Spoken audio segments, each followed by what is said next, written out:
everybody, and welcome back to another video. In this video, I will be covering the differential equations unit of AP Calculus AB and BC. Now, in this unit, you will be given an equation with both a derivative of a function and the same function itself. So you have a dy over dx and a y, where y is a function of x. Now, you will be given often a initial value. So what this right here is saying is for your function f of x, when x is 4, so we'll call this x naught, y naught will be equal to 0. So we will use this in a later step. We're just writing it down for now. So to begin, since we are working with a separable differential equations, as you always do in calculus, you can assume, not in calculus AB and BC, you can assume that this is a fraction almost. So you can multiply both sides by dx, and these dx's will cancel, so you will get dy is equal to negative x divided by y dx. Now, we want to get all the y terms and the dy terms on the same side through multiplication. You can never add in this unit really, unless if you distribute the derivatives, and it's incredibly hard to do that. So there are only some case scenarios where you need to, none in AP Calculus. So we are going to just simply multiply both sides by y. This is times y, so these y's cancel, and then this is times y, so this is y dy equals negative x dx. So when we write that, we get y dy equals negative x dx. Now, we're going to integrate both sides. So whatever we do to one side, we have to do the other side. So the integral of y with respect to y, that's just a power rule. So the answer for this is y squared over 2 is equal to another power rule right here, except we just take the negative outside, so this becomes negative positive. So this becomes negative x squared over 2, and then plus a constant c, but I'm going to write this as plus c over 2, since a constant divided by 2 is still a constant.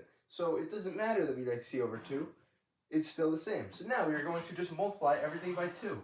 So all the 2's on the bottom go away, and we get y squared is equal to negative x squared plus c.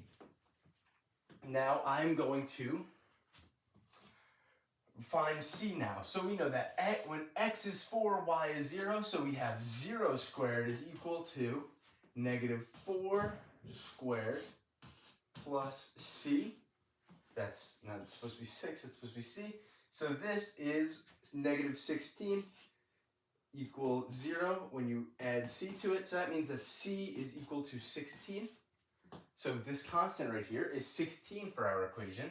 So now we have y squared is equal to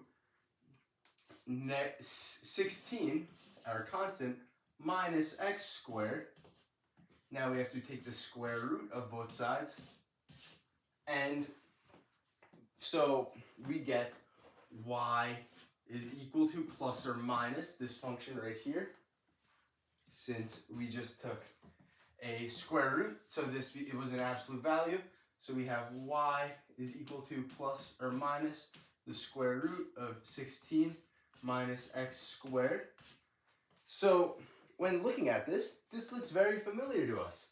This should look very familiar to us, as this is just the equation for a circle with radius 4 centered around the origin. This is a very bad drawing. However, this is 4, this is 4. So this equation right now, we are looking at y is 0 and x is 4. So we are looking at this point right here. So really, we don't know which equation this is. If we were given another point, we would be able to determine.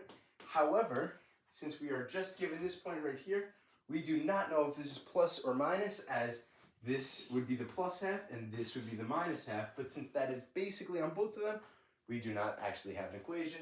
So this is just our answer. It is not a true function, as it does not pass the straight line test. However, we need additional information to get our answer, so this is the best we could do. I hope you all enjoyed this video, learned a lot, and thank you for watching.